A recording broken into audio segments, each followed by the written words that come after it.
Peace, love, light, and kingdom, black supremacy. Thank you all for tuning into the content. Thank you to my subscribers. Thank you to my viewers. Want to take a opportunity to kind of give homage to King Noble on the last show, and the title of the last show was "Black Supremacy is Out of the Matrix." So I definitely have been. I always touch on this, but it's important for us to always be moving in the direction of getting out of the matrix and building onto your new world, your new reality. So the first thing I wanted to talk about is being being the opposite of being reactionary, which I already hit in my last video. I just wanted to use this time to put extra emphasis on creating mental space to not be reactionary. What is necessary to not be a reactionary? You must have actual mental peace, a mental calmness about yourself. Your internal world has to be at peace.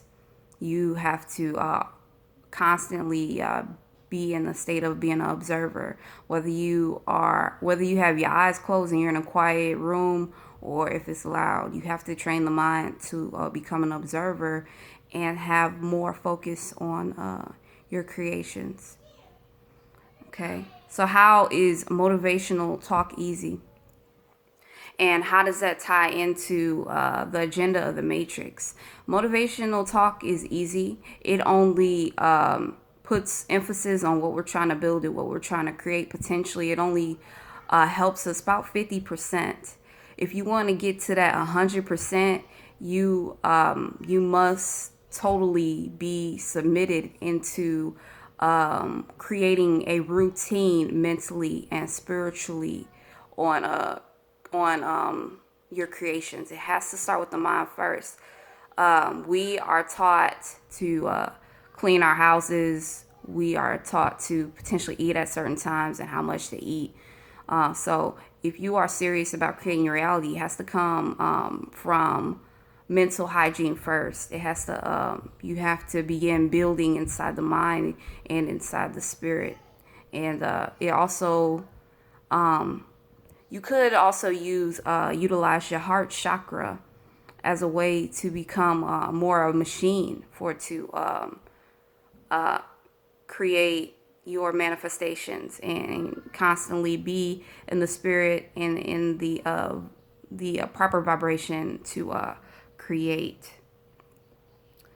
So what else did I want to talk about?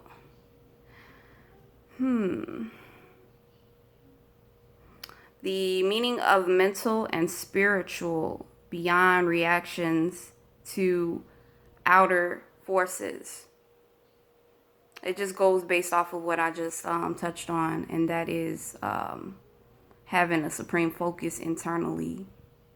So you got to realize, you have to come to a realization that no matter what, your strongest emotion then goes to what you want to create, no matter what happens.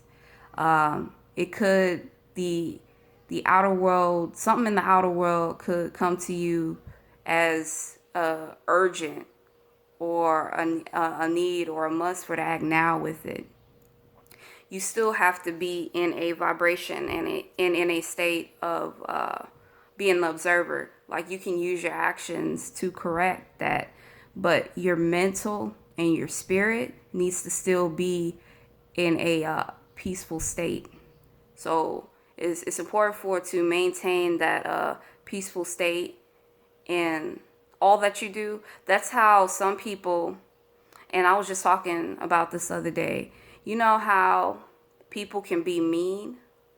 You see, the universe doesn't know English. They do not know the English language or languages in general. The language that the universe knows is vibration. That's our original language. Telepathy is also one of the original languages.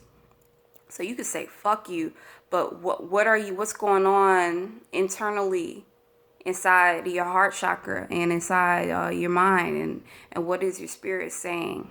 Because you can pretty much say and do whatever you want. That's how, and honestly, that's kind of how white supremacy is in control. They were able to master frequency and vibration, but they taught others to operate off of their emotions, which then continues distraction.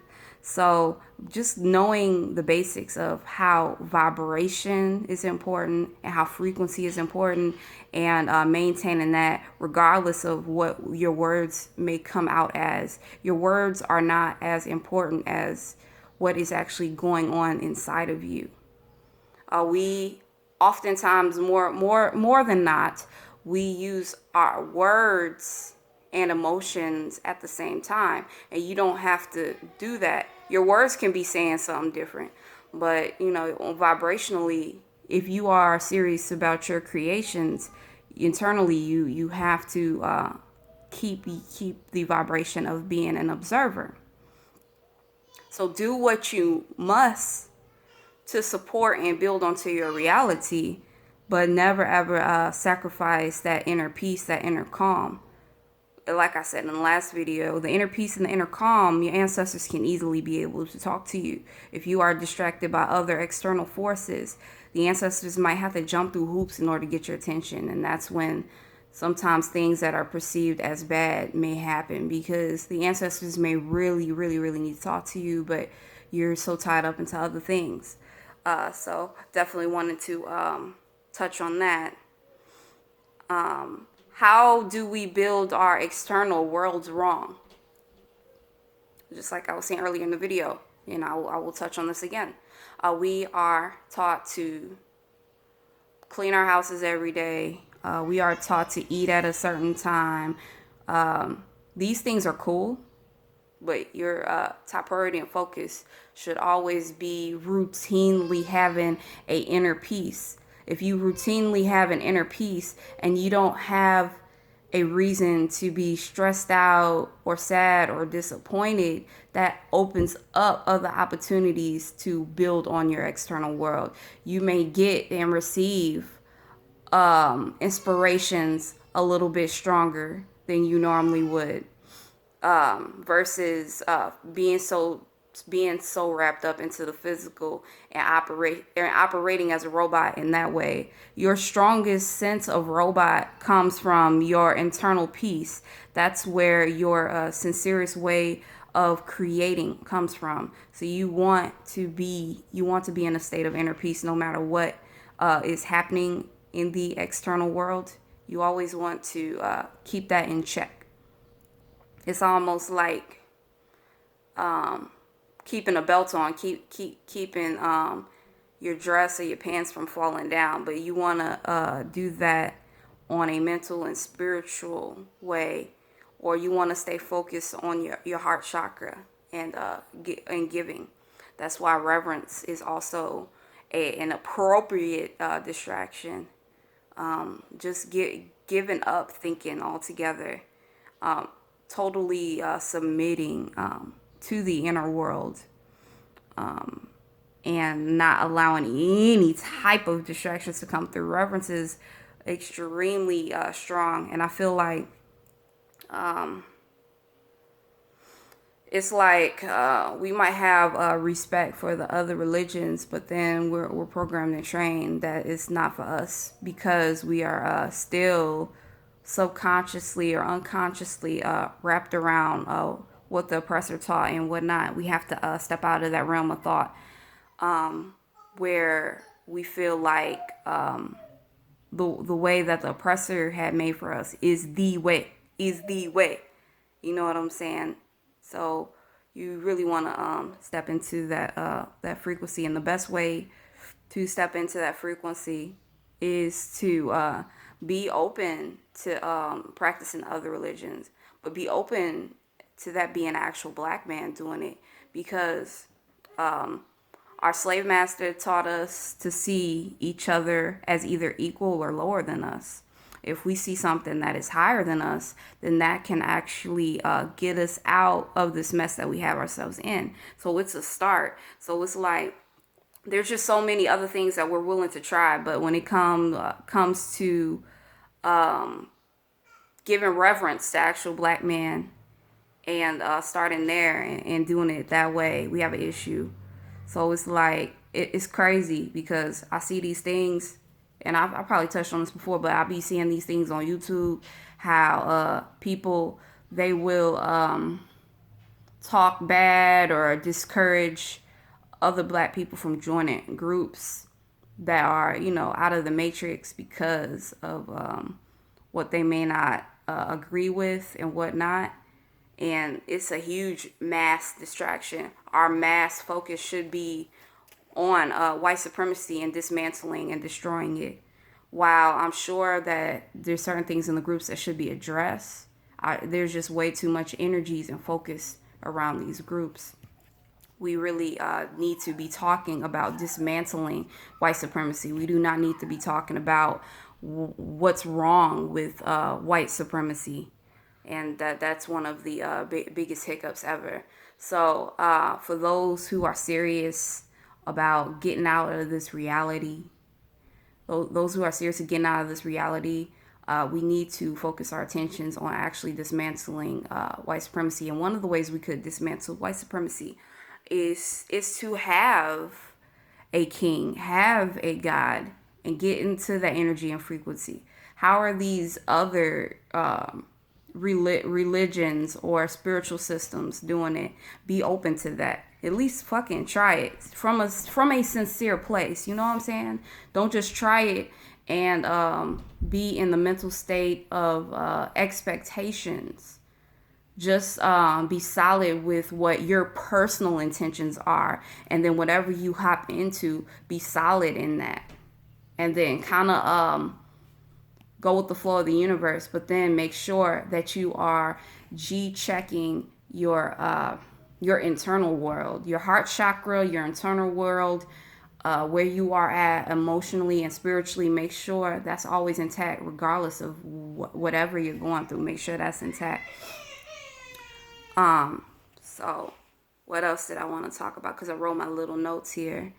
What I tend to do with this video is I want to make sure I hit my points and kind of smoothly operate my videos. I've been working really hard with my videos. Let me see. Oh, what I wanted to say is how many, I know at least one person, one person or more who has thought about moving away, starting life anew. And people don't think that you can do that. And you actually can do that. But it starts with the mental first. So let me talk about that. So you know how many people, like I said, they'll want to move away. That's their subconscious telling them that let me see. That's their subconscious telling them to get out the matrix. Yep, getting out the matrix. So it's like they're getting a hint from the ancestral realm to get the hell out of there. Get the hell out of there. It is an attempt to push you further into that energy. But before you can physically go anywhere, there has to be an emphasis on your, like I was saying, your mental, your spiritual, your heart chakra. Gotta learn how to operate out of those first. One other way to get into the vibration and frequency of starting anew and being completely rebirthed again is to, I'll give an example. Start a new language, get into a new culture. That's a great way to do it. That will help get your frequency into a new space, because many of the times we'll half-ass do something, just like what the point I was making in my other video. While we'll get into manifestation, white supremacy will teach us how to manifest, but they won't go in deep to where we can possess and be in control of the whole world. They're not going to tell you that because they want to maintain control. But the best way to operate and stay in that frequency is to always have daily spiritual routine on what you want. And regardless of what the external world mark as important and as mandatory, you are operating and giving importance to what you are building. You are making sure you are staying in that operational state regardless. So external forces can say, hey, I need your attention. Hey, I need your attention. And you can go ahead and do what you feel like you need to do. But mentally, spiritually, emotionally, from that heart chakra, you need to also be multitasking to maintain that frequency of creation and of building. But learning a new language, learning different cultures, and things of that nature, and really stripping away from that old self will put you in a different frequency and vibration. I'm trying to think of another example of how we actually hold on to certain things and it actually blocks us. Because if you really want the full benefit and you really want to sincerely be a new person, you must get rid of all of those layers of that onion. That's what I was talking about in my other video. See if I can give a good example. Foods you eat, like as much as you can, like just destroy it, and don't be scared to destroy it, because you know it's for a wholesome good purpose. You know that it has a strong value for it to do so. Don't be selfish, be selfless, and stand for something, and don't stand for yourself, because we've been taught to stand for other people. We've been taught to stand for ourselves, but we need to actually stand up to our actual race of people, and submit to a mastermind of that, to the mastermind of compassion and love in its purest form, which is King Noble Black Supremacy. So stop being scared to step out of those realms. Yeah, being able to make connection of that in the spiritual realm.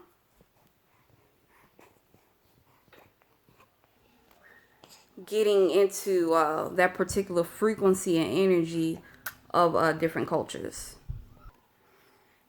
Your actual heart and your spirit has to be aligned with everything that you're doing, in order for there to be a sincere, true transformation. Because people in white supremacy and the matrix,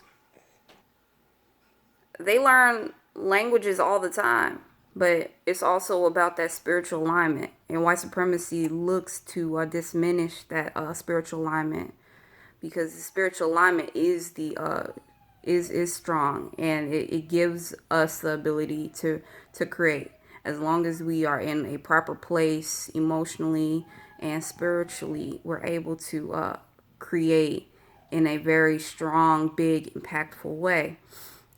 So just be mindful, like if you are looking for to just be anew sincerely, then you must leave that old reality behind totally, and never go back, and just submit to that culture, that mindset.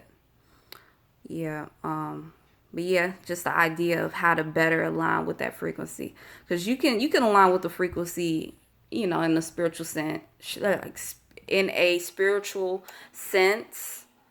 As long as you're doing your routine, you can still align in that way. But just to help give you a little bit of a boost,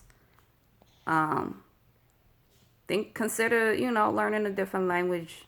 I am pretty much in my content, I'm suggesting, because these are things I'm actually doing myself. You know what I'm saying? Like literally submerging into newness. Because if you are adapting different things and you're taking it into your spirit, that helps you move forward. Your focus, you have no reason to waver. Yes, it eliminates the reasons to waver. Yep.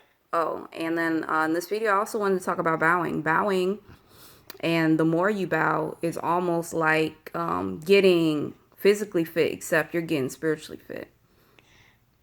Just like when I was talking about in the video, how we'll pray only when it's a gazillion percent necessary to pray. We're in a really tough situation. Well, with bowing, that works in a reactionary sense. However, if you want to fully benefit, you should do your best to push the bow more too. That will open up your heart to a pure love and compassionate state. You can definitely do that too.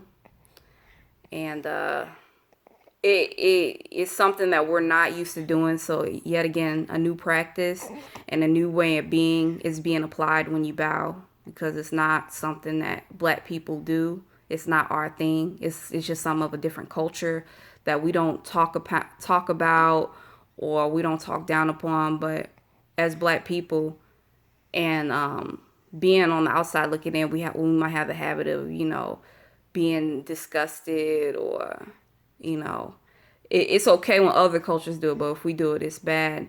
But our top focus is at least getting out of the mental state of our condition, so we can open up and create. Because if we're mad, sad, and pissed off, we're not going to be able to properly create. So let's get in that frequency and vibration of manifestation. Let's get into that frequency of love and compassion, because those are higher frequencies. Staying in that state. So while the physical body is bowing, while the physical body may be seen as weak, your spiritual body is becoming strengthening from that process, from that reverence. So yeah, don't be scared to bow. Don't be scared to bow. It's like I said, we want to not make the same mistakes. We want to be new beings, and we need to create new beginnings and stay in the frequency of that. Bowing is a form of developing unconditional love, because you're not thinking about why you should love someone. You're just doing it. Your actions, you're just doing it. You're just doing it. Or at least you're growing that compassion and love that's within you. So I think that's good. I think that's another way that bowing could benefit too. You're not thinking. You're just in your action of vulnerability and allowing love to come in its purest form. Because a lot of times we do love in a conditional way. So it's like with the bowing, you're not really thinking of it. Who doesn't love appreciation and to be appreciated? Doing an act of for the sake of someone else, and making them happy, and just being happy and content with that, and not expecting anything in return, allows blessings to return. But you still have to be in that frequency and vibrations of, I'm giving this from the heart. Giving from the heart means that you're not attached to any emotions, whether that person is happy about it, mad, or sad. You are giving from the heart. You are happy to be giving. So what you are giving, you are the embodiment of that emotion, and nothing can affect that emotion. You are not in the state of, damn, I should have kept that. So that is a sincere place of unconditional love, when you're able to give and not give reasons on why you shouldn't have done that, or even allow it to roll off your tongue that, I did this and that. Not in that energy and frequency. You get what I'm saying? Does that make sense to you? So just opening up that gateway of a natural sense of unconditional love, because if it's unconditional, nothing stops it from being unconditional. And this isn't something that I've 100% mastered, but I do have access to information to get me to that point. Or if I do waver, it just immediately snap me back to place. That's the mind state and spirit that we need to be in when it comes to dealing with our people. Now, for like I said, for some reason, the spirit is being ripped apart and beat, then you may need to distance yourself, because you have to continue your creations of love and abundance, unconditional love and abundance. So you always want to address your spirit and how it's feeling and what your ancestors are telling you. You want to align that too. But your default mind should be for to give with with no conditions at all. You want to come from a place typically where it doesn't have any conditions. Like I said, sometimes for certain circumstances, situations, we may have to love from afar, but before that gets to that point, our Black people need as much love as we can humanly give them, you know. So that's what I pretty much mean for being a machine. If you are using certain actions that immediately put you in the state of vulnerability, and you're able to do that at will and keep yourself there at will, then that shows how powerful you are. You know, even if the physical is being presented as weak, the spirit is very strong. So that's pretty much what I want to say in this video. My last question I had on here, because like I said, I did write notes. Why the internal discipline is more important than the external discipline. The internal discipline is necessary to create anything outside of us. So that's where the discipline comes. That's where you put yourself in the seat of creation, the seat of God, and being God and truly creating and manifesting. So I hope you enjoyed this video. Make sure you like, comment, subscribe, and share. Peace, love, light, and King Noble Black Supremacy.